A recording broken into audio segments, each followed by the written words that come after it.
Welcome to the Billy Wilder Theater. I'm Claudia Bester. I'm the Director of Public Programs and Education here at the Hammer Museum.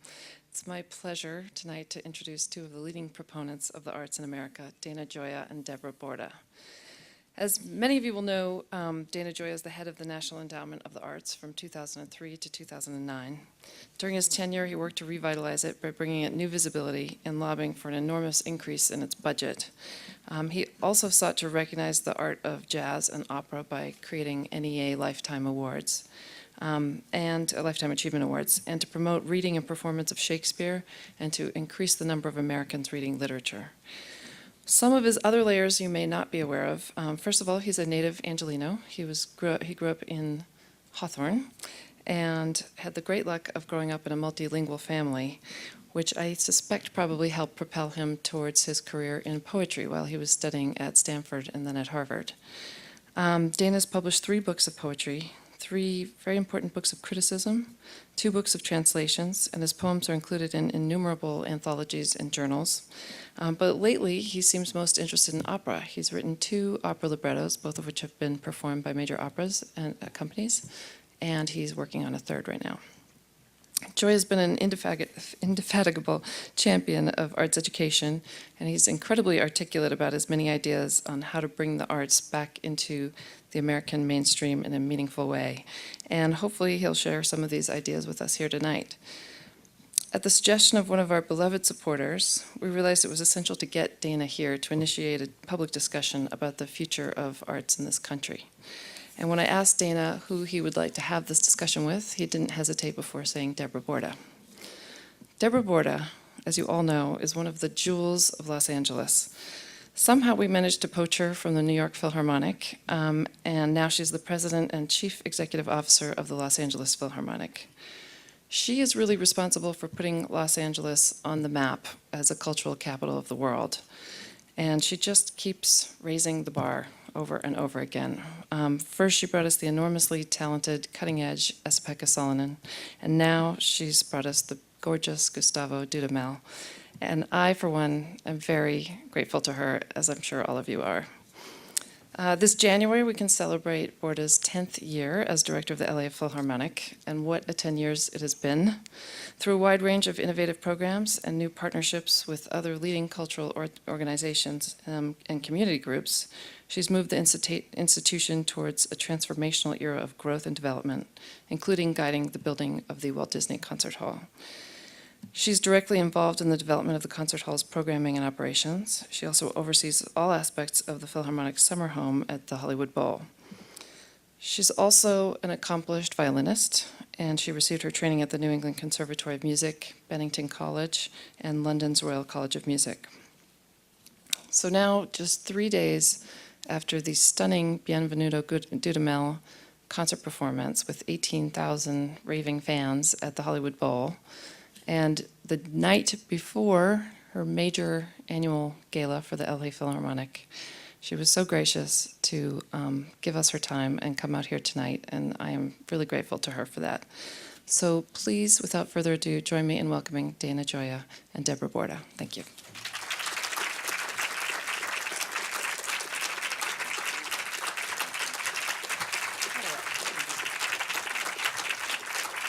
Good evening again. What we're going to talk about this evening is a sort of cultural paradox. The United States of America has the most extraordinary artistic culture of any nation in the world. If you look back over the last 150 years and you look at the enormous accomplishments over fields as diverse as painting, architecture, popular music, serious music, literature, the invention of modern and contemporary art, the United States is really, I think, the envy of any other culture in the world.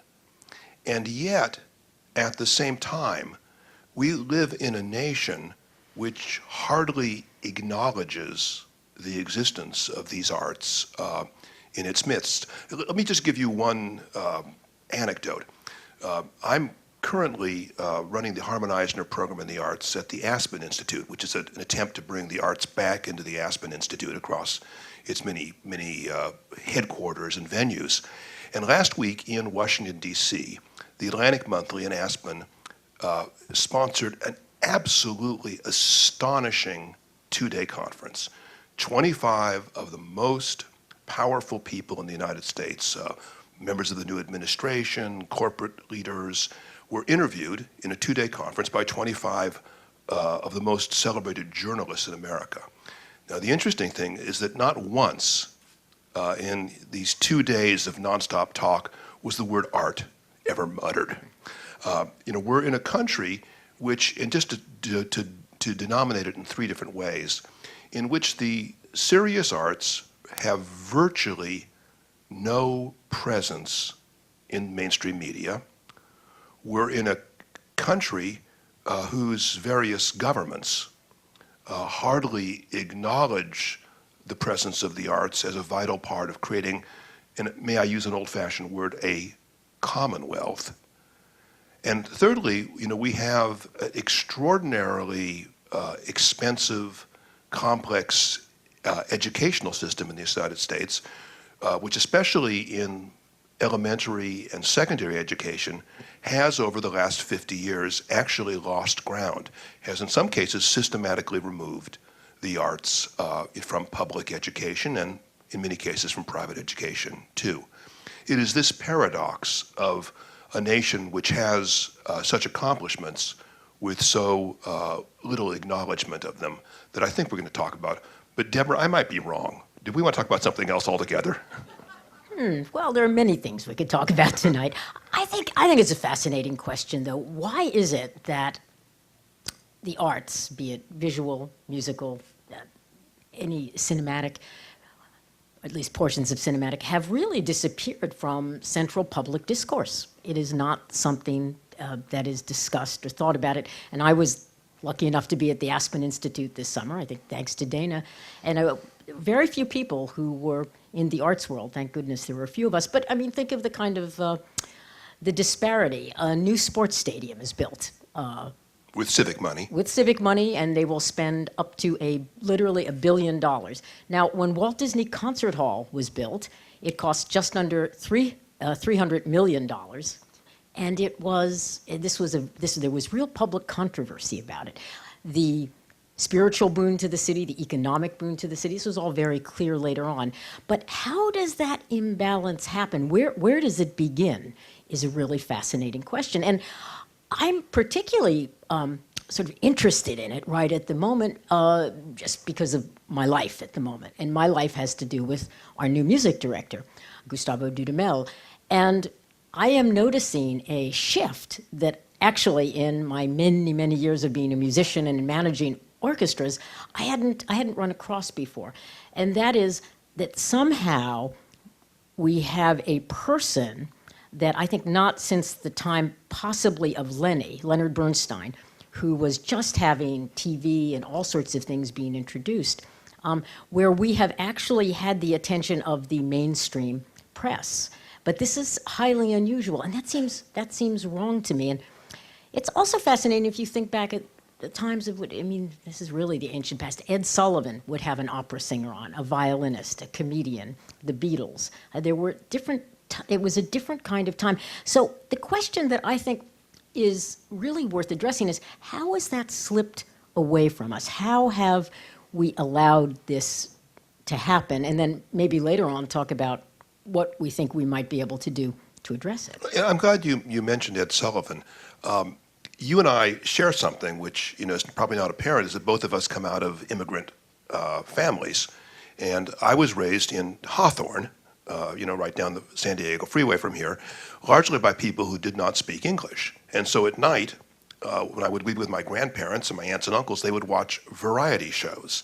And on the Perry Como show, the Dinah Shore show, the Ed Sullivan show, I saw Artur Rubinstein, Jascha Heifetz, Gregor Podgorski. I heard Jan Pierce. I heard Anna Mofo, Mary Costa, as well as Louis Armstrong and people like this. On the talk shows, as a kid, the news talk shows, I heard Robert Frost, Carl Sandburg, John Steinbeck. The arts were considered part of mainstream news and mainstream entertainment. So the interesting thing to think about, because people say, well, how can we do this, is once again, it's a paradox. We live in a country that over the last, let's say, half century has become vastly more affluent. We have a population which is ostensibly, at least, better educated, at least it has greater credentials.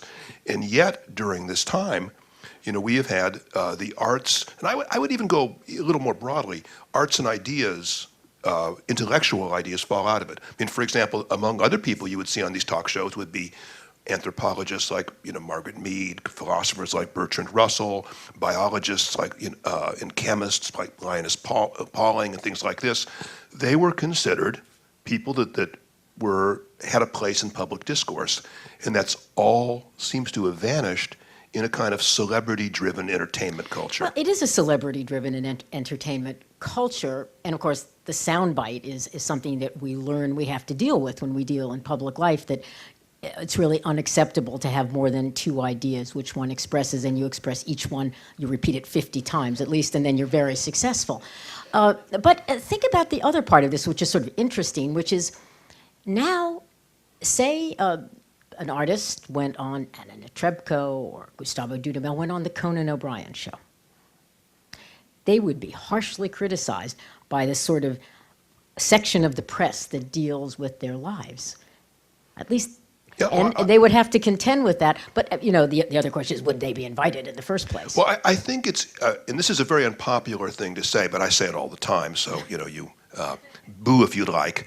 I think it's impossible to talk about this without saying that in some odd way, artists and intellectuals bear some of the blame, because we've created these very comfortable places like creative writing departments, art colonies, museums, where we've created subcultures for each of the arts, and the artists and the intellectuals and administrators of these are in some ways more comfortable talking among themselves than they are to the general public. I mean, we have an almost complete absence in the United States today of really effective public intellectuals.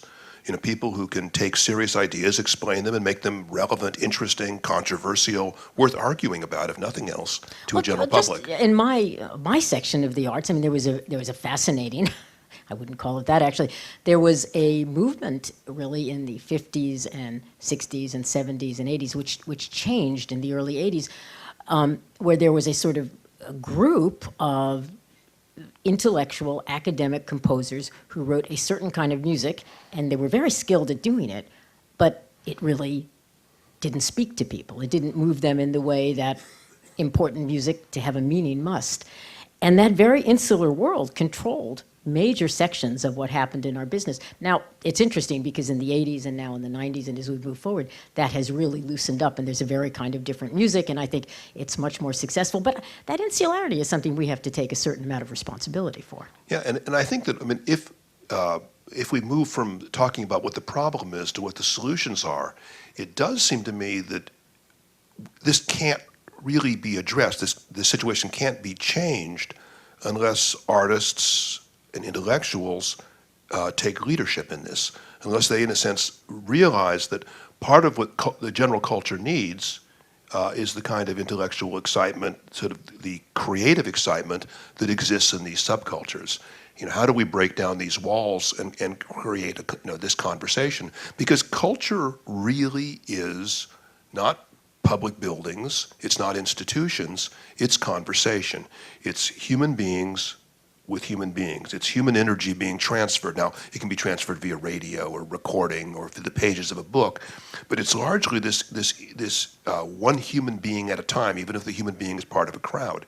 And how do we, in a sense, re-engage artists and intellectuals with their own society when actually they may be criticized For doing for doing the very thing that the society needs? Well, it strikes me that here is an ongoing part of that paradox is that as we live in the 21st century, and those of us who are over 25 or 30 years of age, you come to realize that, the whole movement of digital initiatives of the digital world, which is a very different world from the one we have grown up in and that we exist in today, provides a really significant challenge to having people think in depth. What it provides is remarkable accessibility. And if you want to take the time and you're interested in doing it, finding out more. We have access to more information today than we have ever had in the history of the world, and it's growing all the time. But it's fascinating because the way into it is through sound bites. I mean, if you look at a person under 30 today, they don't have a landline. They use their mobile phone. They don't have a television set. Whatever, that is not even a word. They would laugh at that word. They use their laptops. They go on demand. They watch things in that way. I mean, increasingly people pay their bills, buy tickets to events. So it's a very different kind of time. And, you know, for me, I feel very lucky. I work with a lot of people who are 25 years old or in that general area because it's not comfortable for me. That's not what I'm attracted to. Yet I realize that I think in general for the arts, certainly for music, and I think this is true in a broader sense, that if we don't find a way to use new technology and these kinds of platforms, digital platforms, which in so many ways, when you first approach it, seem antithetical to, I think, much of what you were comfortable with. This is a really interesting moment in time for that reason. There's one other thing, though, about the digital culture I think that we need to mention. And I think it stands in real contrast to simply the event that we're in this evening. Each of you, for whatever reason, has pulled yourself out of a busy life, has traveled across a busy city, and is sitting in the same room. You will hear what we say differently by hearing it in a group than you might hear it separately. You also see one another. You have some sense that there is a group that shares whatever curiosity, whatever commitment you do. Events like this are so extraordinarily important to the health of a society. And one of the problems, I think, in terms of the digital age, and I base this not really on opinion, but on statistical studies on this, is a society in which people are increasingly experiencing entertainment alone or maybe with one other person in a home rather than a communal setting. If you think of the extraordinary civic value that a live theater, a symphony orchestra, a dance company, a museum, a theater, presents by, in a sense, calling together a human community and having them experience things as a group, which they therefore experience both as a social event and as an individual event. And I worry about being in a society, being in a city like Los Angeles, which may lose, in a sense, that fundamental way of developing civic consciousness. Well, this weekend I experienced something, and we had planned it and worked on it for a long time, but it was an experience that was so joyful and so instructive. And that was a decision we made in terms of introducing our new music director, Gustavo Dudamel. Normally you have a big money gala at Walt Disney Concert Hall and you use it as a fundraiser and it's a big fancy social event. And that, of course, was not the first event that we chose. I heard in Claudia's introduction, her talking a little bit about it. Instead, we chose to put together a program that mirrored a number of different things. For one thing, it was his first notes as music director were not with the Los Angeles Philharmonic. The first couple of hours, first half of the concert, was a combination of young musicians, very talented young musicians, appearing with mentors like Herbie Hancock or Taj Mahal. Second half of the program was Gustavo conducting our version of El Sistema, which is that amazing youth program which 250,000 young people in Venezuela are involved in, and we are trying to recreate here in Los Angeles. And then he conducted a performance of the Beethoven Ninth with the Los Angeles Philharmonic. Now, we had tried, and we did, in fact, give tickets out. They were free. It was a free event at the Hollywood Bowl. And we put it out online. And it was what I would call a cyber event, now in a positive sense of a cyber event, that was within 15 minutes or less, every single ticket was gone. And we put almost 16,000 tickets up for people to have access to. And in fact, when I talked to the computer folks, they said they hadn't had a cyber event like this since the Rolling Stones. When we got to the concert, we wondered what it would be like. And when you got into the amphitheater, into the Hollywood Bowl Day, and it was quite remarkable because it was a snapshot of the cultural diversity of Los Angeles. I mean, it really it was the real thing. It was people from all walks of life spread in all different seats. We were concerned, would people stay through the whole program? How would the crowd react to the long Beethoven symphony? I have to tell you, it was the quietest audience I have ever heard at the Hollywood Bowl. You know how the wine bottles always roll down the steps? This didn't happen. You could have heard in this outdoor amphitheater with 18,000 people a pin drop. And at that moment, I had an almost ecstatic sense of community, of the joyfulness of coming together in music, in community, and in the ability to really have art as a transformational moment. Now, that was not a cyber moment. That was a moment of 18,000 people taking the trouble to get through the traffic, to get on buses, to get to the bowl for this concert. Something could still drive them to do it. And I don't think it was just the free tickets. There was a special feeling about it. But how do you balance out using that digital world to introduce the possibility of the human experience? That's a good question. I mean, anything that happens now has to happen simultaneously in several media to really count as happening. But actually, I think we should pause here for a moment and just relish this triumph that Los Angeles is enjoying in classical music. And I say this as someone with who is outside of this. I've been around the world really the last couple of weeks. I've been very traveling, and I think without any qualification, right now in Los Angeles, we have the most famous, the iconic classical music venue of the Western Hemisphere, which is Walt Disney Hall. We have one of the greatest orchestras in the world, and now we have the celebrity conductor, of the moment, and it is who also brings with him, reinforced by other things the LA Philharmonic was doing, a vision of how to regenerate classical music. And I think that this is something that's worth savoring, because this is in a field which is beset by enormous problems across this country. Declining audiences, aging audiences, poor attendance, deficits. We've had several major orchestras close or curtail their seasons. And it does, I think there's something to be learned from what is happening right now in the Hollywood Bowl and in Disney Hall. And would you care to expatiate on that a bit? Yep. Actually, I think yes. I mean, Gustavo is a phenom, and I've been in the business many, many years, first as a musician and then as a manager. And what I always say about him is that, and of course the Germans have a word for it. They have one long word that describes many things, and I can't pronounce it properly, but basically it's once in 100 years. He's a kind of once in 100 years guy. It's a remarkable talent, because it's a real talent. And sometimes it's sort of fascinating because the charisma almost obfuscates the real depth of his accomplishment and his ability to really bridge gaps of cultural gaps, musical gaps, generational gaps. But I'd actually roll it back further than that, because it's one of the things that I deal with a lot, which is this sort of story out there, well, classical music is dying. And in fact, no major orchestra has gone out of business. They've had some problems. A few smaller regional orchestras have.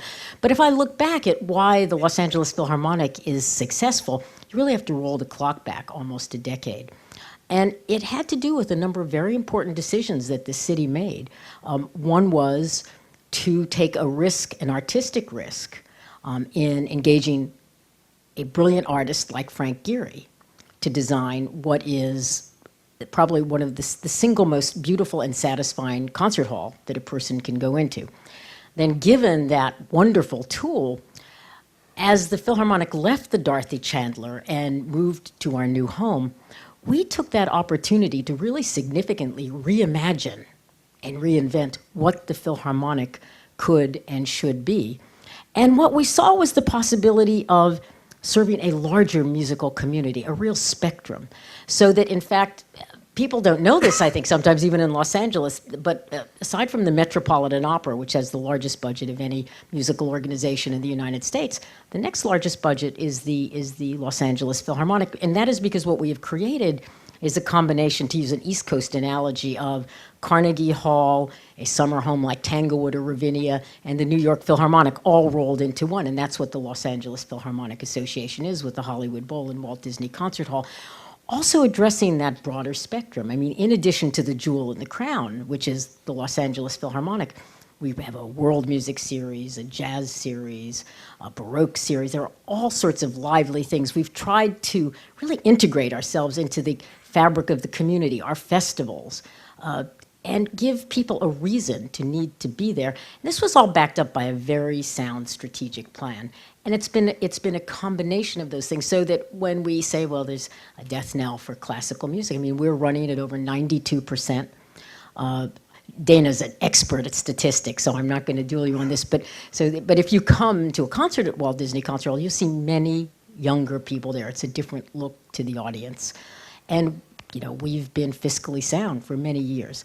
So I would say that it's not an all bad news message. When I first started in the business, everybody said, well, symphony orchestras are dying because look at how old the audiences are. And that was many, many years ago. Well, the audiences have aged, and they've continued to age because new audiences come in. And not as an excuse, but I think partly it's a fascinating thing that a symphony concert is such an abstract sort of event, although you have it in a group, that it requires some patience and some time. And I think that it's something that sometimes people come to later, although I think another really important point is that, and I know this is a statistic that you have, which is that people who come to concerts or to operas are people who have generally had some level of, not exposure necessarily, but specific training in a musical instrument or singing in a choir. Yeah, it's interesting. If you analyze who goes to the symphony, you know, is it a certain demographic group? Is it certain educational level? Is it certain this, that, or the other? They're all over the board. The one thing they overwhelmingly have in common is that they've all made music. You know, they've learned an instrument, they've sung in a choir, they've studied the piano, and they learned music from the inside. You know, which, you know, suggests that what you're talking to too is this transcendental experience that great art has of sort of summoning up people who would on the outside seem to be quite different and pull them together. But one reason I wanted you to talk about that is that I fundamentally believe that the cultural problems we're talking about can be solved. They can be solved quite decisively. They can be solved reasonably quickly. Let me give you another one. When I was chairman of the National Endowment for the Arts, we do this huge arts participation survey. And of all of the arts, the one which was falling off most decisively, and it had tremendous impact on all the other arts, was reading, literary reading. People over 18 reading novels, primarily, but also, poetry, short stories, drama. And especially among younger people, they had gone in 20 years from people that read the most to people that read the least. And if you looked at reading, it was overwhelmingly the thing that brought people to, also museums and dance and theater, et cetera, et cetera. We created a program called The Big Read. We did it in a matter of a few years. It is now in every state. It is in every congressional district, every metropolitan area. And within 2 years of doing this, now we involved television, radio, there's 25,000 organizations that partnered with us. 12 million adult Americans went from non-readers to readers, which is not from illiteracy to reading Proust, but people who could read, who had decided not to read, were now reading significant books. And that's simply because we created a sense of urgency about it. We created a very compelling program. And we're seeing the same thing in Los Angeles, with orchestral music. So the fact is, you can, in a sense, create the society you want to live in. You can create the culture you want to live in, but you've got to do it in ways which work. Yeah, and that's the hard part is why are we doing so many things that don't seem to be working? Well, it's fascinating because when you think about these problems, I mean, that was a very kind of global approach. You were able to unify large organizations, to move ahead and partner on attacking this problem. And it's so seductive. Can we change the world in a single podcast? That goes to everybody. It's so funny when you said this before. I had to laugh about everything has to be a sort of cyber event now. I mean, one of the things I didn't mention about our concert last week, Bienvenido Gustavo, is of course it was webcast live to the world, Yeah. and in fact, 50,000 people around the world in 72 countries watched it. So this is seductive. This is an idea. How can we make this, sort of this enormous statement? And as much as we have to think about that and use digital platforms or international webcasts, it actually strikes me more and more that in our own communities, we have to take a stand and we have to initiate very specific programs that we think will work. And how do you come up with something that works? Well, I think a great way to do this is to look at something that is working someplace else and figure out how can we adapt it. When I was trying to convince Gustavo Dudamel to move to Los Angeles, and we were competing against the York Philharmonic and the Chicago Symphony and orchestras in Europe, I took a number of trips around the world to listen to him conduct concerts and rehearsals. But one of the first trips I made was to go to Venezuela, where I had a chance to very closely observe this musical program, which you may have heard of, called El Sistema. El Sistema is the brainchild of a really remarkable man, Maestro Jose Antonio Abreu. And he is an organist and a conductor, but he was also the Minister of Finance of Venezuela for a while. So he stands in many different worlds. He has over the past 20 years created a program that today has close to 250,000 Venezuelan children receiving musical education in a very definitive way. And these are children from the poorest barrios. And it is to see up close how it actually works. And what Maestro Abreu says is, his motto is basically, if you put a violin in the hand of a child, they cannot pick up a gun. It's very true. But when you see the various programs that they have, the nucleos, how it works, so we decided this could work for us. And so we have taken that system and adapted it, because it is Los Angeles and it is somewhat different. But we have adapted it and launched it here. Now, a difference between Venezuela and here is that, first of all, El Sistema has survived 10 regime changes. That's Venezuela for you, but it's fascinating because they have maintained it. The other thing is that this program is funded out of the social service budget of the nation. It's not funded from a Ministry of Arts or Culture. So taking the teaching techniques that they have, bringing their teachers, we are now actually bringing their teachers to the United States, to Los Angeles, to work with us, forming a template of how this can be done, I think can make a significant difference. I asked the maestro when I was leaving after my first trip, if there's one piece of advice you would give me, what would that be? Without hesitation, he said, start small. And so at that moment, I came back so moved by what I had seen to Los Angeles, and we decided we would undertake this ourselves. And we call it Youth Orchestra LA, YOLA, or as Gustavo calls it, JOLA. And we're running it in South Central right now, LA. And we started with just 120 kids. We got them instruments. We got them lessons, group lessons, because people actually learn better in groups. We learned this from El Sistema. Then individual lessons. And from the very beginning, even if they couldn't play, we put them into orchestra. Because an orchestra is a metaphor for community. It is a metaphor for working together. It is a metaphor for accomplishment, for discipline. And so now at Bienvenido Gustavo last week, the first orchestra that Gustavo conducted as the 11th music director of the Los Angeles Philharmonic was the YOLA Orchestra. And they played Ode to Joy, and you all know the pool circle. Those are the seats where you have to make a big donation and you get valet parking. We pulled that out and we had the families, the YOLA families there. the orchestra, I couldn't believe how well they can play after less than 2 years. Now, this is our first. We're expanding this to double its size within where this is centered, this first nucleo.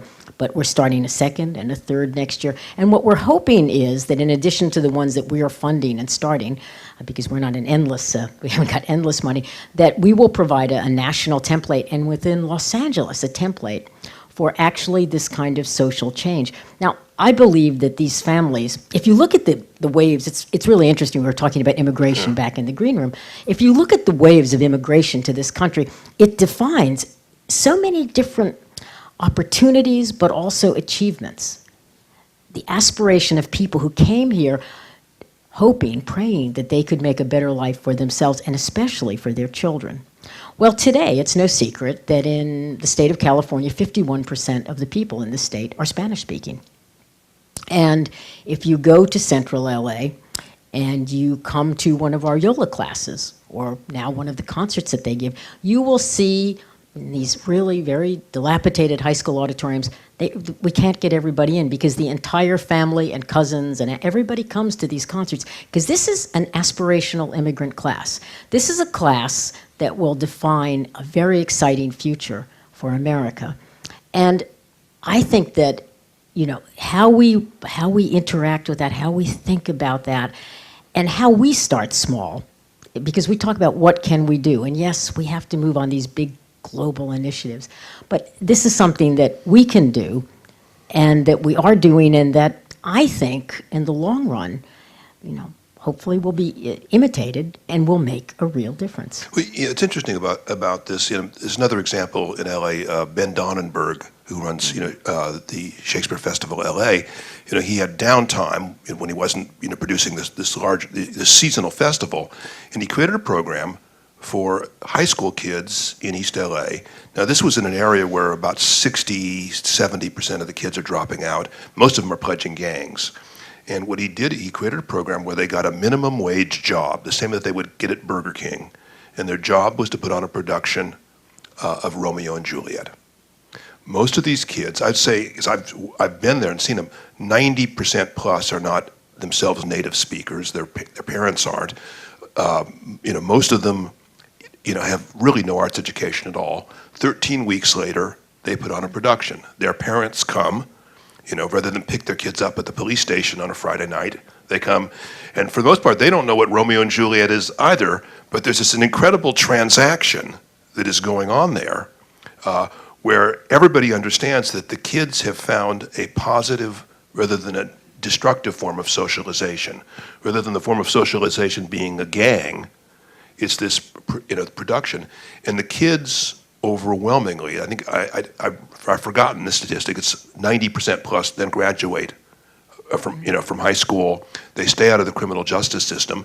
The artistic results are mixed. I mean, these are not great productions, but the cultural human situation. Now, the problem is this: how do we take the burden of this kind of transformational artistic education out of the private sector and make it the proper purpose of the public sector?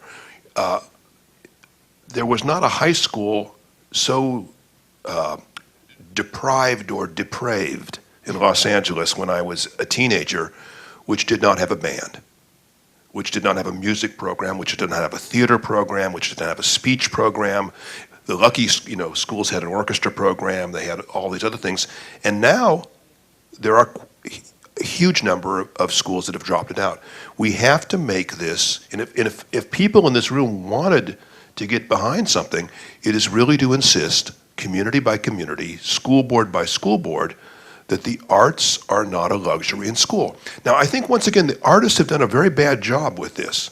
And I've been on stage with artists say, well, yes, we need a dance program because we have to train future dancers. We need a theater. That's not why. That's absolutely not why you need a dance program. But it's because they're caught up in these subcultures and they're thinking in pre-professional terms.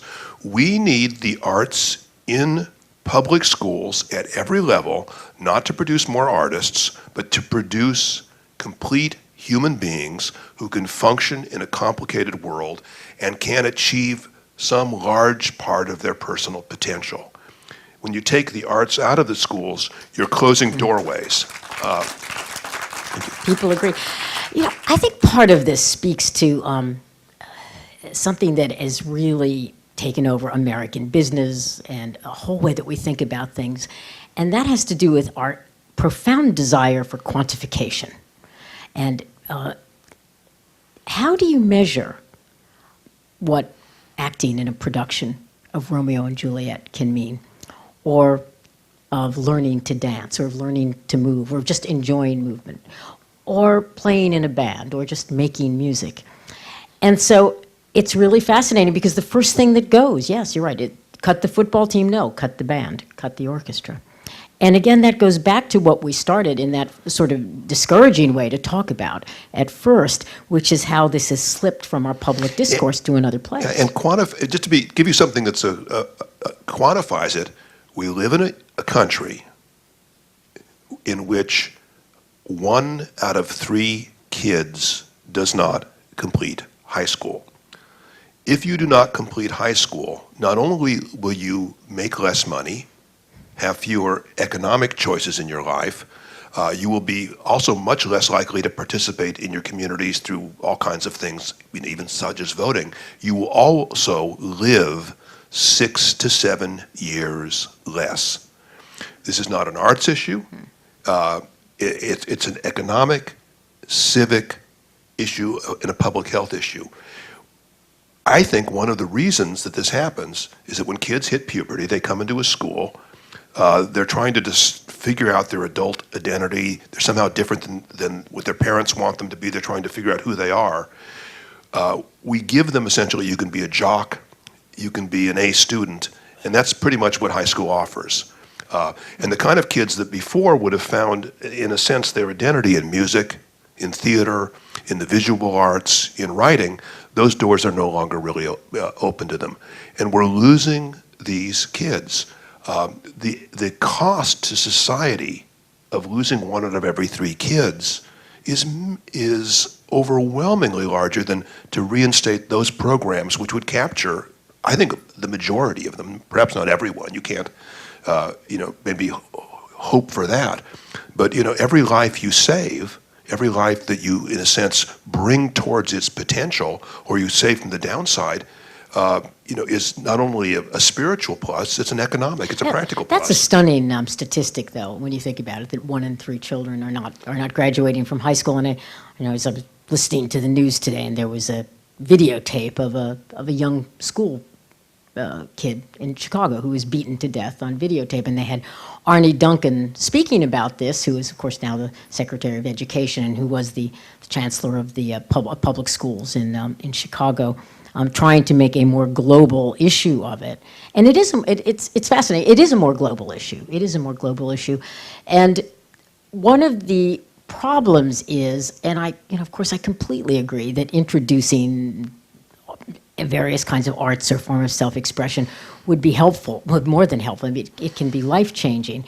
But the problem is so immense at this moment that I think that artists and people who run arts organizations are defensive in a sense. I remember once when I ran an orchestra in another state, and we got a lot of money from the state, and I had to testify before the group of senators from that state. And who did I testify right afterwards? The group that testified before me for their allocation was an infant feeding program. And then I had to speak right after that and try and explain why the symphony orchestra should get money. Well, it absolutely should, and it's important, and it's so necessary. But we have now, in a way, manipulated things, or we've allowed things to be manipulated. So untrue comparisons are made. Well, I think we have to do 2 things at once. One is a small issue, it's a local issue. The schools that eliminate their arts budgets are doing so locally. It is largely the decision of the city or county school boards, and that's something that individuals can have a significant impact. But on a broader level, we have to find a way of talking about the necessity of the presence of the arts in the lives of individuals and in the lives of communities. We need to do it in a positive way, in a democratic way, and in an inclusive way, not in an elitist way, not in a negative way, and not in an exclusive way. Again and again, when you see these arts budgets, being cut, you'll see people, often Hollywood celebrities, that come and they'll do their brief star turn. They'll bitch and moan about something, and it's all done. It's like, we deserve this. You're Philistines. Don't you know this? And then they stamp off. And the average mayor, congressman, senator just goes, great, next. We have to, now the interesting thing, once again, I'm Italian and Mexican. In Italy, no one would question this. An Italian could not conceive of his or her national identity without understanding the role that the arts play. Well, if you look at the funding of arts institutions in Europe, they're receiving anywhere from 90 to 95% of their support from the government, and there is a different assumption about that. A sort of sad story about this was we founded because we knew that there were. And this is how you can sometimes have to try to overcome things, by sort of shining examples. We decided that with all of the music that was disappearing, music education from the LA public schools, that we would start a program that would actually partner with the public schools, and the LA Philharmonic would provide music education to really quite a large number of schools. I mean, and it became so difficult to work within the bureaucracy and to even find room to make this offering. It was very discouraging experience personally for me and for our staff, and I think for the musicians who came to it with a tremendous amount of heart. I'm not discouraged though, because what I see is that if we can have a successful model of something that, as I say, is just a shining example of something that's working, that I think that can fire people's imagination if we do it in the right way and we speak about it in the right way, and it grows in those sort of concentric circles. So this is, I think, the role of private leadership is becoming even more important, because, in fact, I think depending, and this is very terrible to say this sitting here on the stage with the former head of the National Endowment for the Arts, but I think, in a way, the political strings that have been tied to funding of the arts and all of the inherent mess around that really means that we have to think about a different model in this country, and the model which is based on really the American way, which is the generosity of American people, and figuring out how you put that into place so we are not dependent on much of the insanity that happens in Washington on a regular basis. Yeah, I mean, I'm not, that's and Dana was the most insanity amazing in Washington? Chairman, most amazing Unlikely. chairman. No, Yeah. you came to the Arts Endowment when it was at a low point, not only in the American consciousness, but especially in the Capitol, and you restored much of the shine and what was important about it, and that was really it was amazing what you did. But I still remember, the Mapplethorpe controversies, all of the things that happened, and that in the current negative political dialogue in America, you don't want to be a part of that. You have to find another way. Yeah, no, I think you're talking about something very important, and I want to cover one more topic, and then we'll open it up to questions. And we've been asked, actually, to talk about this. The American system of art support is different from everywhere else in the world. Our system is decentralized and mostly privatized. If you take just to start with the federal government. The federal government's approach is decentralized. It's not there's not a Ministry of Culture in the United States. There is the National Endowment for the Arts, the National Endowment for the Humanities. There is the Institute of Museum and Library Services. There's the Federal Council on the Arts. Each of these have significant budgets. Like most of you have probably never heard of the Federal Council on the Arts unless you're in the museum field, but they have $10 billion of free insurance they give American museums to sponsor exhibitions. You would not have major exhibitions in this country without that.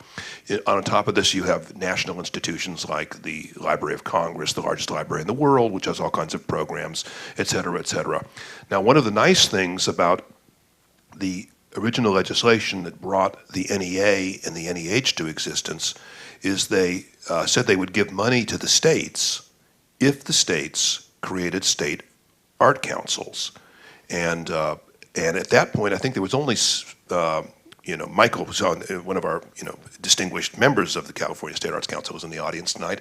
I think there was only 17 when the NEA was created, but every state eventually do it. Now there are 53 state arts councils. That's the 50 states, Puerto Rico, American Virgin Islands, and the District of Columbia, which get money from the federal government but have to raise matching funds on their own and have to do certain services. So it called into existence another highly decentralized system. Together, the state, federal, and local funding is about 11% of the arts budget. Another 50% is revenue.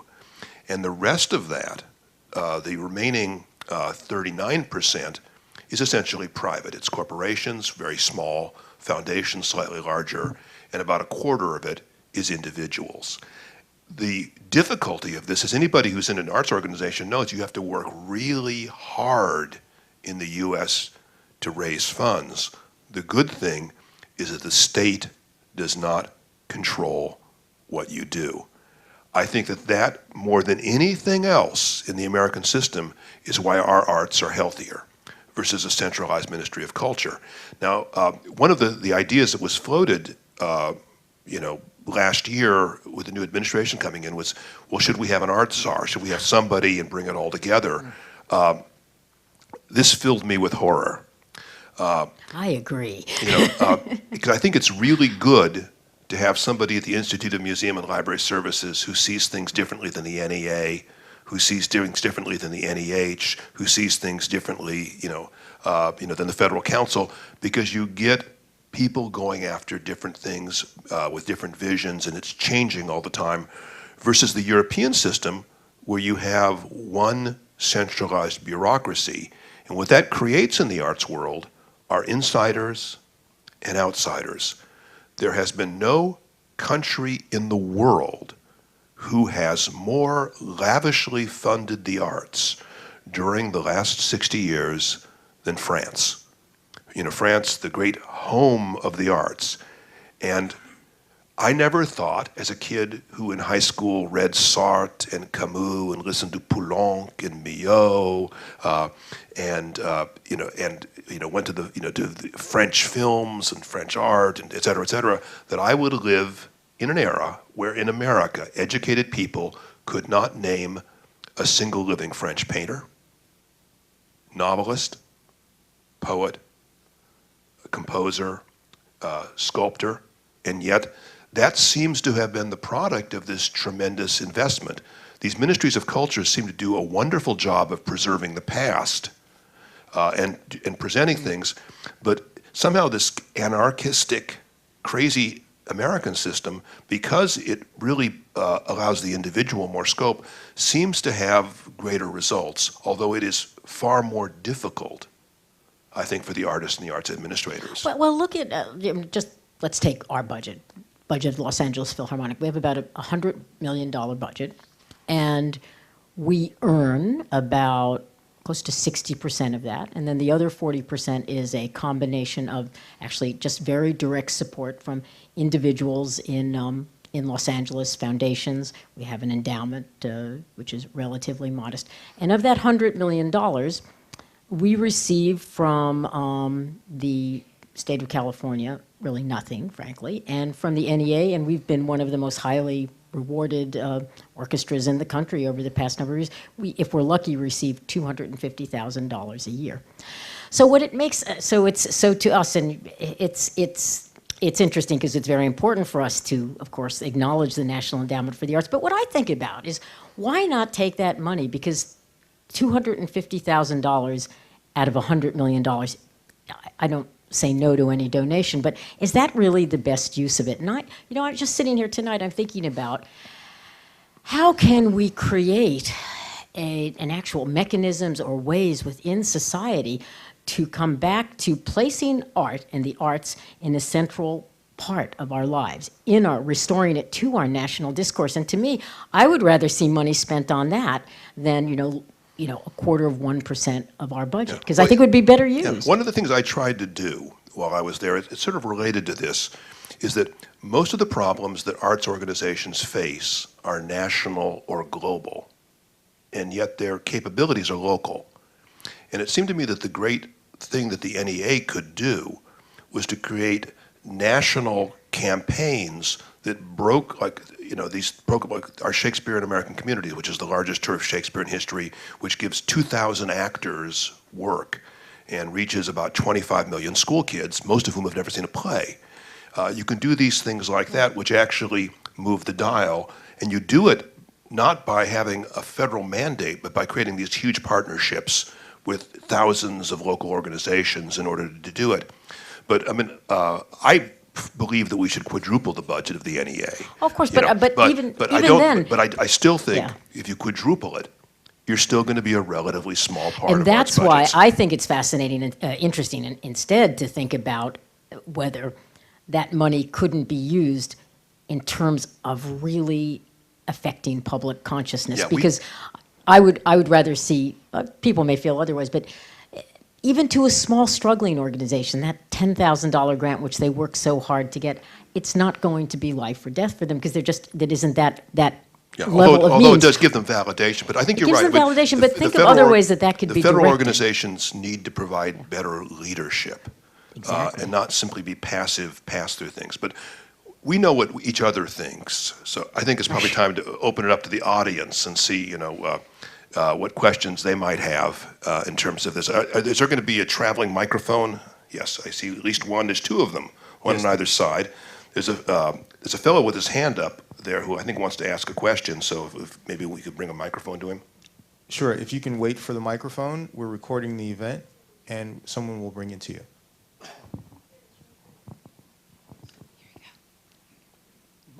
Thank you. Hi there.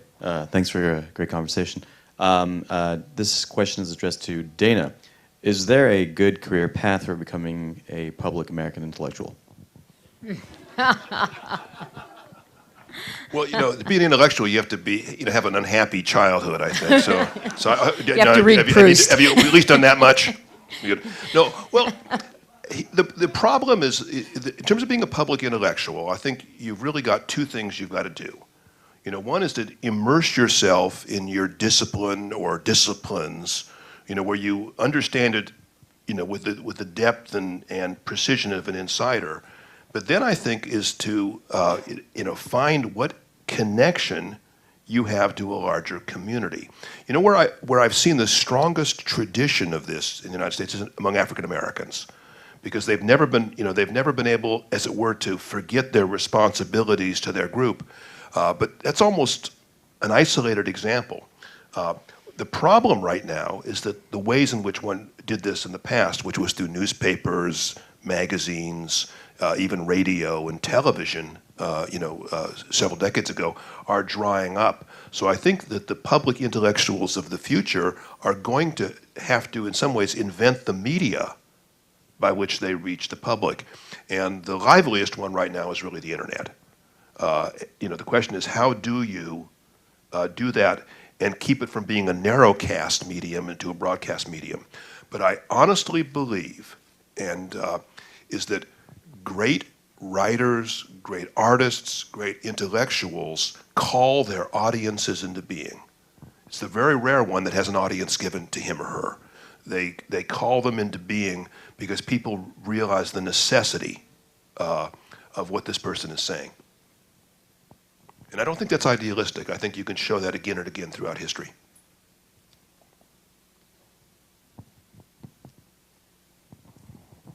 This is directed to both of you. I'm very excited to be here this evening. And I was so excited to hear that a Venezuelan, I'm Venezuelan born, to have a conductor like Dudamel, Gustavo, okay. For one country that had been through so many regime changes, and here we have one every 4 years, how will the two of you, how did you react so far to the Obama administration and having an arts showcase at the White House? And will you two, the ambassadors of our culture, make a presence in Washington, D.C., And will our presidency, I know it's a grand sort of an idea to endorse or have the presidential administration have time for art in America. How do you feel about that? Dana's the expert on this, but Yes. I just have to say there's something very positive. Right at the start of the Obama administration was the fact that they had musicians, all sorts of musicians playing at the inauguration. It was a very cold day, but you saw, Yo-Yo Ma and Itzhak Perlman and the wonderful clarinetist from the Metropolitan Opera Orchestra and a pianist whose name is going to elude me, but that's okay. But that they were there, center stage. I took that as such an important moment. And I remember as a kid, another very important moment for me, and you'll be able to draw some parallels to this, was at the inauguration of John F. Kennedy, when Robert Frost had been asked to write a poem, and it's been a tradition. But I remember how that impressed me, and so this hadn't happened in some previous inaugurations, so I was very pleased to see that it took center. There was a moment, at least, where it took center stage, and of course, it was so cold that day. It was. If you I spoke afterwards to Yo-Yo, and of course, they couldn't actually play. They had to pre-tape it, and they had to put soap on their bows so they could really dig in and be playing the piece, but not be playing it. But they did it, and they did it with a good spirit, and it was a very important symbolic moment. Mrs. Obama has just spoken out in the past week about the importance of the arts, and she spoke in a wonderful way about it. The Los Angeles Philharmonic was invited last week, actually, to come and play at the White House. I don't know if we'll be able to do it for a whole variety of reasons, but I believe that they are starting to think about this. But they can make a very, very important statement, and it would be so refreshing to have this emanate from the very top of the leadership of America. Yeah, it's the fact is that virtually all presidents have had artists in the White House. And the question is, does it become part of the story of the presidency? And I think that the interesting thing right now, the last time this has really happened was with the Kennedys, where, especially with Jacqueline Kennedy, that this became part of the story of the Kennedy White House. And the uniqueness of this inauguration is that there have been poets that have read inaugurations before, but this is the first time that I think that there's been a piece of music composed. David Conti composed a choral piece, and then they had classical musicians play, so that the arts were a fundamental part of it. You cannot underestimate the power in a society of symbols. And if we can reintegrate the arts, in a sense, as a symbol of how the state recognizes the aspirations and commitments of their people, that's extraordinarily important. Dan, I think that's so correct to speak about symbolism as inspiration. And that was an important moment, that John Williams had written a piece, that it was played by leading classical music artists in our country, that there was music throughout the ceremony. And Elizabeth Alexander composed a poem. Wrote a poem. And the symbolism of the introduction of Dudamel in a free concert with 18,000 people and his own youth movement. We hope that symbols help us to transcend our lives and inspire us to actually move forward in these areas. So you're right, and that's, in a sense, what I was talking about with the NEA before, and I thought one of the really brilliant things that you accomplished was the actual organizations have to do the grassroots work, but we can't always take that global impact or approach. And it does take large-scale governmental institutions focusing on it. They could make a real change. And I don't know who convinced President Obama that he should have classical music at it, that he should have poetry read. But that symbolic act was something noticed by many people. Yeah. Hi, thanks for being here this evening. The problems in arts education in California extend beyond K-12. the University of California only has one professor devoted to helping young people become arts educators in this state. Yet, if you go to the land-grant institutions, University of Michigan, other schools in the Midwest, they have full staffs in both art and music preparing future teachers. How might we get the University of California and our other institutions to realize that we need fine young educators in our community to be well prepared at the university level and to have continuing education there? How might the LA Philharmonic help convince or help partner with the university system? So I think this goes back to the problem is that in our general society, we do not have a compelling, inclusive argument of the importance of arts education in the schools. The odd thing about it is that almost everybody knows it. And so, if you could, create, as it were, the public language, the conceptual language of this, you could make it work. But it's almost astonishing. I mean, the thing that surprised me most when I went to Washington as chairman of the NEA, I didn't really want the job. I kept turning it down. But I did it because I saw arts education being shut down. But the thing that surprised me is that the United States did not have, at that point, a single effective national spokesperson for public support of the arts. I mean, it's just a staggering thing. So I do think that you're almost paralyzed right now because, you're trying as an individual or as a small group to take a largely tone-deaf bureaucracy and make them hear. Isn't it scary that our schools have more people in administration than in teaching? I just think that's and as they get larger, they keep creating more administration. But Deborah, I'm sure, has the answer. Oh, yes, definitely. Yes, University of California. Well, actually, I don't. But what it does make me think about is the fact that we don't, in general, in society, perhaps we don't honor artists enough. But I'll tell you who really doesn't get honored, and that's teachers. Teachers carrying out what they need to carry out.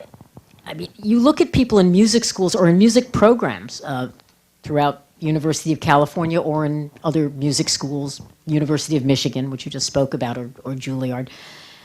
Somehow it would be seen as there are two different problems. One is it would be seen as a sort of step down if they decided they wanted to follow an incredibly noble discipline, which is teaching. Because somehow that lure of performing is, that's what people are trained they must covet.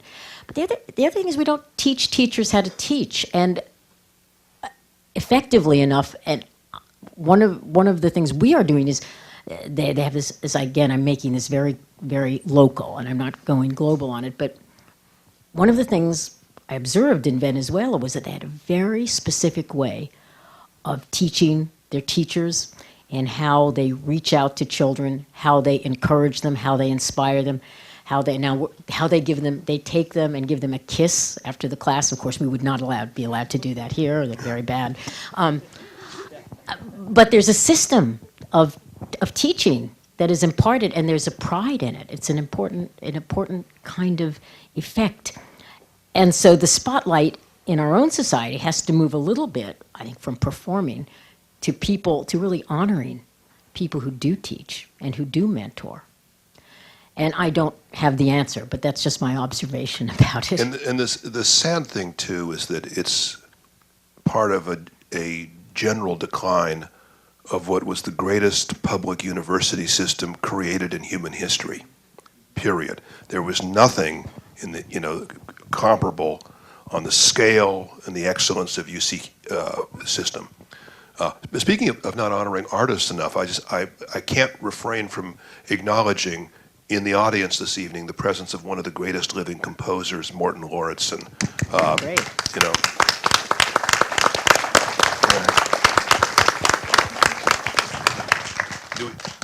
Another question.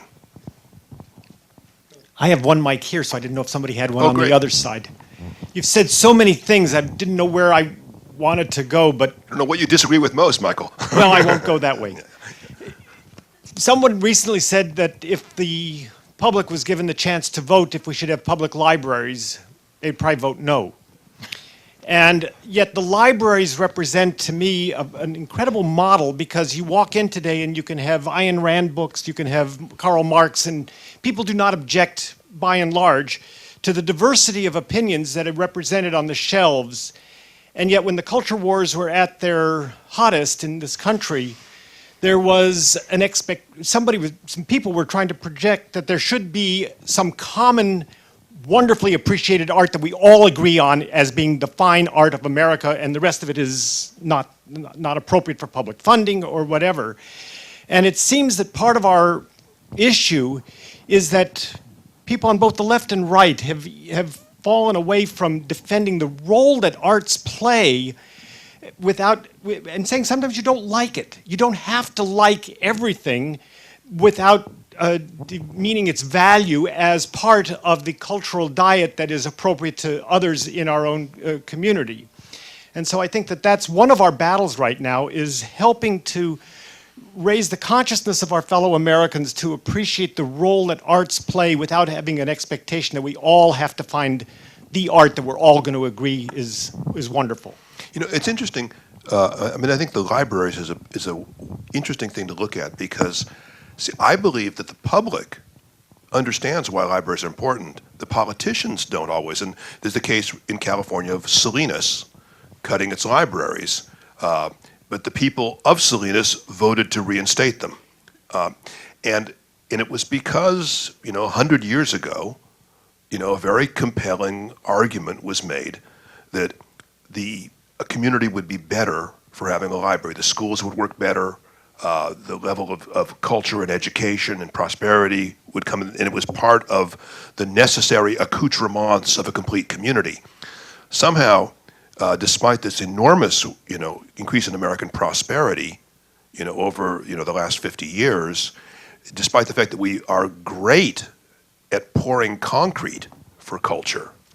Americans love to build cultural palaces. They just don't want to pay for them, once they've done it. That we've actually stepped backwards, and especially in schools. And it is that we do not, the average person in the United States, the average intelligent person in the United States, is not quite sure why it needs a state council, why it needs a National Endowment for the Arts. One of my primary jobs during the nearly 7 years I was in the job was to go around the country and explain to audiences who didn't think they liked the NEA why they should like it. And it worked. We were able, by doing that, to have people to understand why it was going to make better outcomes in the lives of individuals and in the existence of communities. But this is what we're lacking, and we need 3 or 4 brilliant national spokesmen, spokeswomen to be able to make that argument. But think of how different, actually, the whole basis of how not just the arts, but libraries, education, hospitals, how they were formed in this country. Because in the great and very early immigration to this country, if you wanted a library, people gathered together, they raised the money, they built it. Hospitals, this was museums, symphony orchestras. If you look at the models in Europe, where at that time the great early immigration came from, of course, music especially was the bastion of the aristocracy, who funded it, or the church. Libraries, a similar kind of issue, and it moved around. So, in fact, that incredible, generous spirit of Americans, that communal spirit of giving and of improving and of community through these various accomplishments was the basis of how so much of this started. And Americans are still terribly generous. Yeah, this is the only country in human history where you have people make vast fortunes and give them entirely away within a single lifetime. Leland Stanford, Henry E. Huntington, J. Paul Getty, Carnegie. I mean, these are astonishing. Warren Buffett, is doing it now. And it's one of these tremendous democratic impulses that makes this country healthy. But But even there, in terms of private philanthropy, it's moved away from the arts, you know, in the last quarter century. And I think part of it is because people somehow don't feel it's as important as, as infant feeding and things like this. Well, it's not that those other things shouldn't be funded. Yeah, It's yeah. just, and it goes back to that original discussion of revivifying that discussion and that place in the arts. Hello. Thank you very much, Dana and Deborah, for your time tonight. I've come tonight because I need advice, and I was hoping you might give it. I have a comment and a question, and I'm hoping you might speak to the comment and answer the question. The comment is in regards to both the music program that you mentioned started in Venezuela and also served as a template for music programs here, and also the Shakespeare Festival that you mentioned in East LA.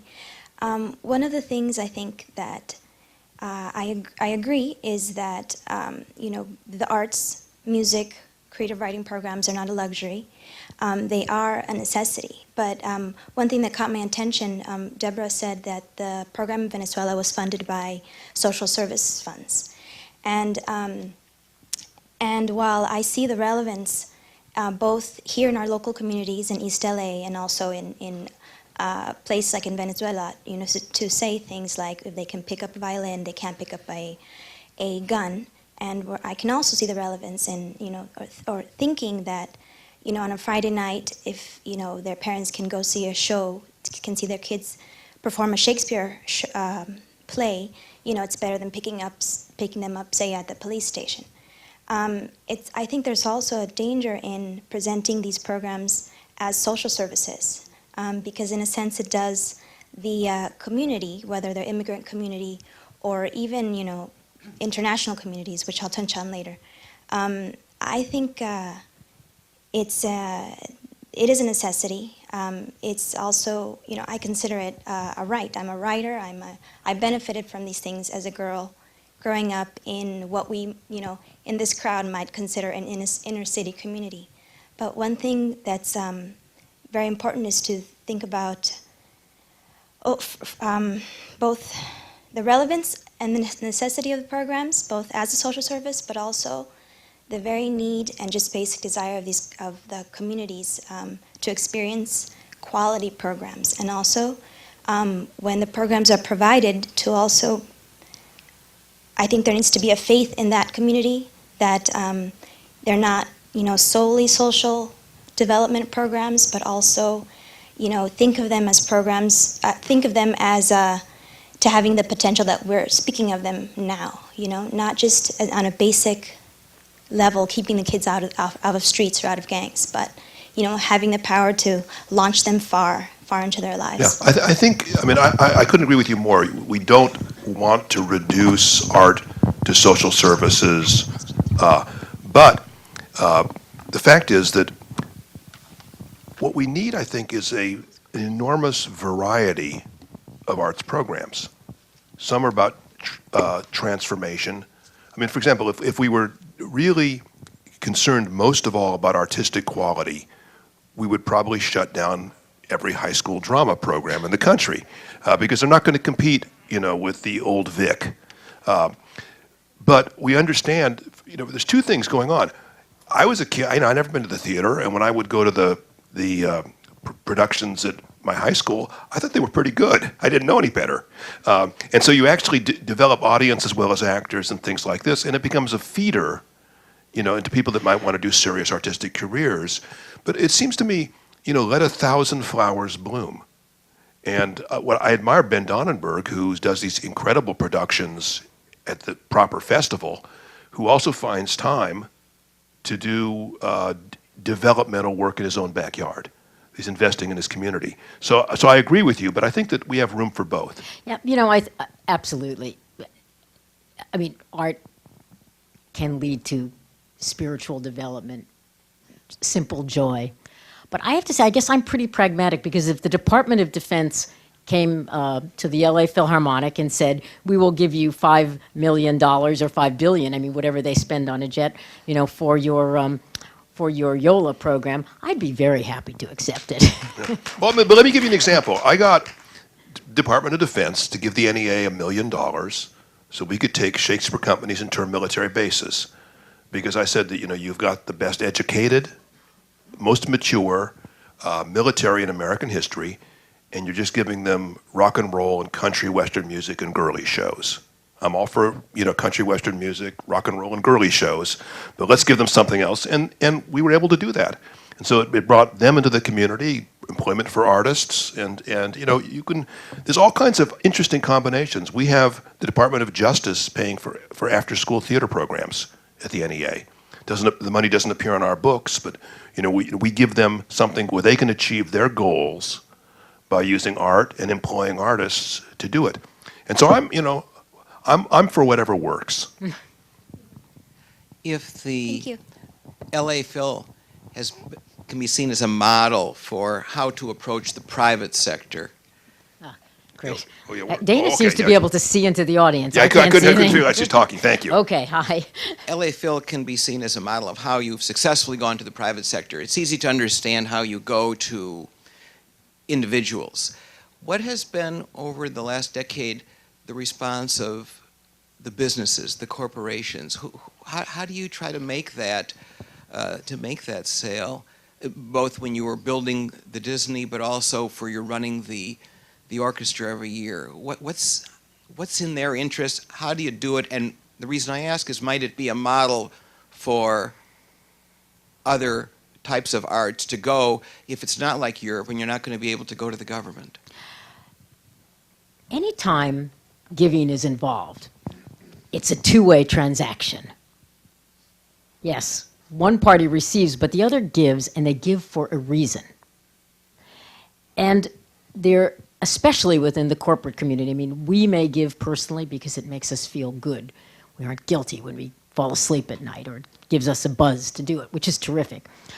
For corporations, which are spending, of course, their boards and their the institution's money, the for-profit institution's money, there is some quid pro quo that they look for, but it's less rigorous than it's not based on a for-profit. They're not coming to an organization and saying, can you do this or can you do that? Increasingly, they are asking us to quantify what will be the value added of this. But I think I go back to what is the generosity of the American spirit, that corporations, it has been rough in the past year, but it's already picking up. Corporations realize their public responsibility, and if one goes to them and builds a compelling case, and it's interesting because some corporations are just all they want to hear about are education. But there are other corporations who might be interested in the technical aspect of the digital initiatives, of the art that is programmed, the visual art that goes with the musical art that we do. So I think it's building a good case, and also I think very important that the corporations feel that their money will be well spent and the organization runs well. And then the other thing is you can't give them too much credit, as we can't give the individuals who support us. You give them credit, and it's great. Put them on walls, put them in program books. It was fascinating to me when we opened Walt Disney Concert Hall. The inside of Walt Disney Concert Hall, if you look on the door, it says Ralph's Food for Less.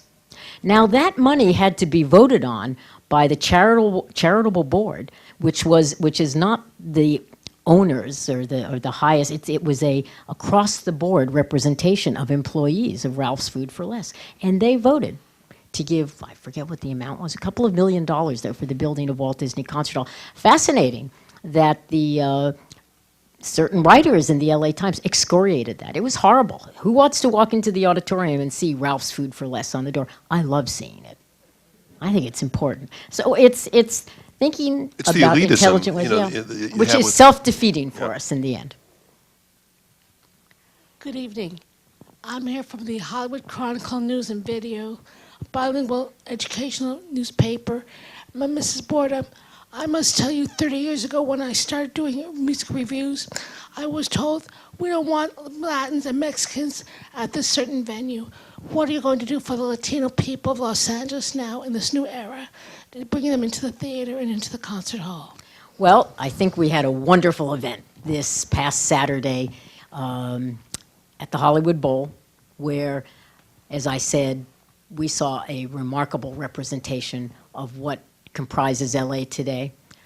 We saw a youth orchestra comprised almost entirely of Latino youth who played just before the Los Angeles Philharmonic. The night before, we worked closely with the Latino Welcome Committee, who is welcoming Gustavo Dudamel to this community, who is working with us. Our program book on Saturday night was entirely bilingual. Our website is now. The super titles for the Beethoven Ninth were in Spanish and in English. You know, in a sense, people have to be, I think we are past the time where we say we don't want any group there. That's not the way things are today. But I think what one needs to think about is, how do we invite this new audience in? How do we welcome them, in a sense? And that's something that we're working on through our YOLA program, through our digital programs, through all sorts of ways of really trying to integrate our institution into the very fabric of the city. And I'm proud of what we've done. And we should mention the Hollywood Chronicle does a wonderful job in terms of covering the arts, for a community that probably doesn't get, that level of intelligent coverage.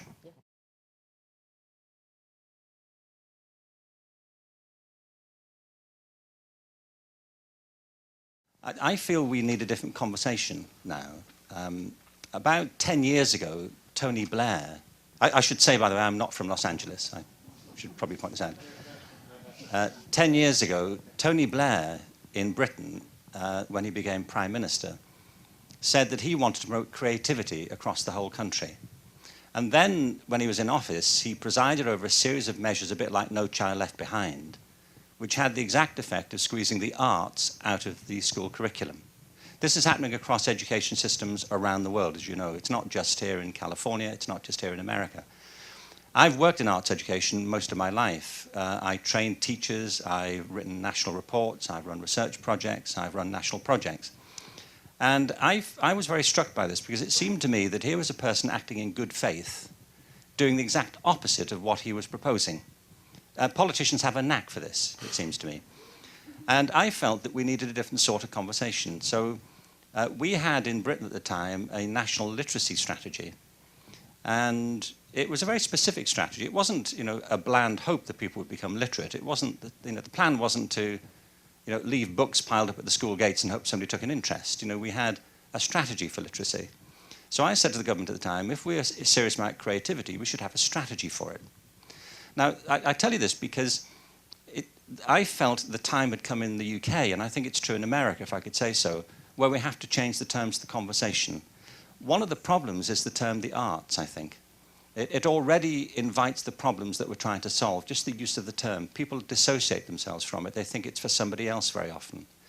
And what I found in the UK and across Europe is that, that scientists feel as strongly about the lack of creativity in their disciplines in schools as the people in the humanities do, as the people in the arts do. And I found in the UK that using the term, at least as a portal into a different conversation, using the term creativity was a big help. I knew if I'd gone to the government at the time and said, look, we need an art strategy, they wouldn't have listened. When I said to them, look, we need to talk properly about creativity, they did. And I set up a national commission which had on it artists. We had Simon Rattle on the group, for example. We had great dancers on the group. We had great theatre practitioners. But we also had economists. We had chemists. We had a guy who won the Nobel Prize for chemistry. And 2 comedians, which helped on the group. And we eventually produced a report called All Our Futures, Creativity, Culture and Education, which tried to define the need for creative and cultural action across the whole of education. And it wasn't just seen as a sectional argument to get the arts into schools. And I say this because I was very struck by something Deborah said about the problems of quantification in America. This isn't just an arts problem.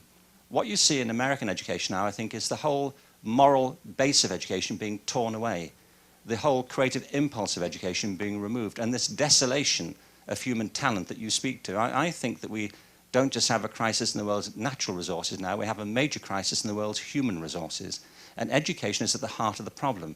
In America, in California, next year, the state government will spend more money on the correctional system than on the whole of higher education. This is not just an arts problem. This is a problem of basic humanitarian values across the whole of education. And I find in the work I do that you can achieve a huge amount by making common cause with people in non-arts fields, in the humanities and in the sciences. And in fact, I've observed again and again, universities which are led by engineers tend to support the arts far more than ones that are led by humanists. And I think it's for this reason, is that they see the absence of creativity, as a problem in which the way the humanists don't. I mean, we have a scientist at the head of Stanford. Is the first person who's had a resident string quartet. The person, but anyway, I agree with you. Although it's a very complicated thing, but you're really at the heart of it. We have to develop a different way of talking about the problem and the consequences of the problem. So I think we'll probably one more question, then we should probably wrap up. Well, I just wanted to state, first of all, I think you're dead on, and I think we can step back even further, and we can look at the discourse in this country and how it's coarsened over the past 70 years. So now, if you really boil it down to what the real issue is, in my opinion, it's the fact that our focus as a nation, as individuals, as groups, as companies, is solely on profits and money. And because it's more difficult to quantify the money that you will provide as a musician or an artist, or even in the case of teachers, they're devalued because they don't make the money, and the money is what gives you the status so that other people can see you as valuable.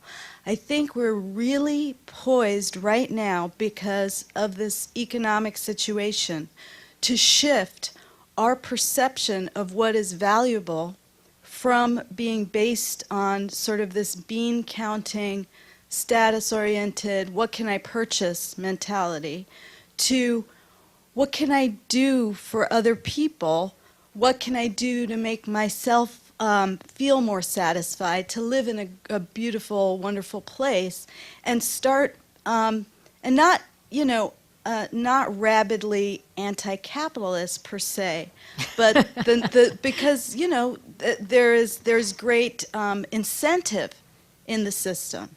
But it's run amok, clearly, and we see it in every area. If you boil down what's going on in every area of our society and how it's degrading, I think it all leads back to that. Because math and science is going to get you a better job that's going to pay you more, so let's only do that. But see, what happens is that's improper thinking. We're not thinking well. Well, it's interesting because over the past, as the economic downturn has defined everybody's life, over the past, shocking events of the past year and a half, I very clearly noticed our attendance hasn't suffered. People might buy less expensive seats. People are dealing with different things as they come to concerts. We have noticed a palpable difference in our audiences in terms of the importance of being at musical and communal events. And I'm not going to argue with you about capitalism or just I know we have a very broad palette we're working on tonight, but it is a moment right now where if we can find the creative ways of discussing what it is that we're doing, the emotional value of all of the arts it's always profound, but it's even more needed now. So that would be my comment. Yeah, I'm glad we're ending with this question, because you're asking something that I think is very profound and necessary, which is that I'm all for money in the marketplace, but what the marketplace does, and we need it done, is to put a price on everything, to let us know what something costs, and it's very important because that contains tremendous amount of information just in a price. The problem is, not everything belongs in the marketplace. And the purpose of culture is to tell us what are the things that are beyond monetary value. What we have right now in the United States is not a failure of the marketplace in this regard. We have it in other regards. We have a failure of our culture. We have let our culture be denominated in dollars and cents, and that is not the right currency for culture.